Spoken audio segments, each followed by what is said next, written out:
Hello, it's Big Chad, and this is the Trading Encyclopedia Daily Education series on my YouTube at Chad's Trading.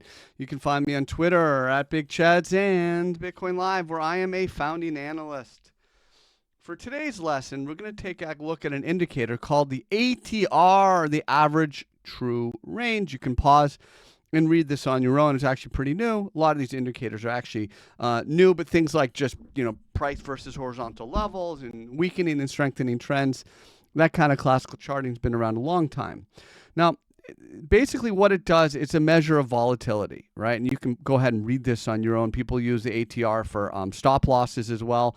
For like a trailing stop loss, they might react to volatility in that system and say, okay, I'm closing out my trade. What does that mean? So let's pull it up. Here's the ATR. You can go again to indicators, go to technicals and average true range. It's right there. Now I've removed a lot of my other stuff, my moving averages, so you can see it's actually kind of similar to the Ballinger bands, right? So for Ballinger bands are another measure of volatility, and when you see the price dropping below the Ballinger bands, especially in a sharp move, it's a reflection of volatility outside of a standard amount. And you see that here, volatility spiked here, and this big move down, and Bitcoin had 12 4-hour candles in a row. There was some serious volatility going on, but when the price is ranging, the price is consolidating, you see volatility slowing down, the ATR. So what it basically does, it takes the high and the low, the range, right? The range of a candle, how big the candle is. We have other videos on the concept of like a narrow range candle, move up, and then just a tiny candle. That's a narrow range 3, right? Smallest candle in the last 3 sessions. It's another way to look at volatility. Now, here, when you have the price expanding, that gives, volatility expanding, it gives you a clue. So say we, break out of this range here in Bitcoin, we should see a volatility expansion, whether the price is going up or going down, right? It doesn't matter. You should see volatility expand when the price comes out of a consolidation range. It's just like the idea of you get a Bollinger's pinching.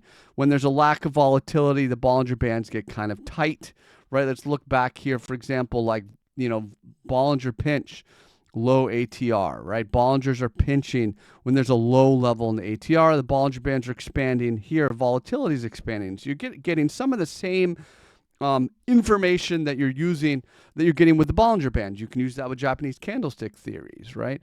Where you have you look for signals when you have big expansions in volatility.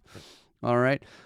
Generally speaking, again, when you have the rising ATR, you have rising volatility, and it's defaults a 14 period look back. So what it does is it takes the most recent candle and it compares it to the volatility in the last 14 sessions, right? And then if that's coming down, then there is less volatility. The average is slowly coming down of volatility. So it's just, you don't want to get too hung up on exactly how it calculates.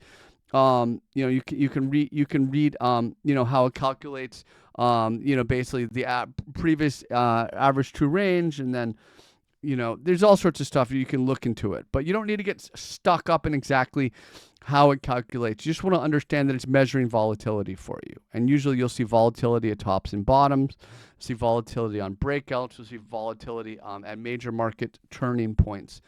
I don't actually use the ATR, but you can use it in your system. Other indicators use I'm not sure which ones, but there's a couple of other indicators which use ATR in their calculation. So it's fun to see like a new indicator, like this is pretty new, 1978, and then other indicators are built upon that. But it's non-directional. It just shows you volatility going up or down, not like bearish or bullish, just a measure of volatility. So this is the average true range. Just a brief overview. This is for the Trading Encyclopedia Daily Education series on my YouTube. Find me on Twitter at Big Cheds and Bitcoin Live, where I'm a founding analyst. Folks, thank you so much, and I'll talk to you soon. Big Cheds out.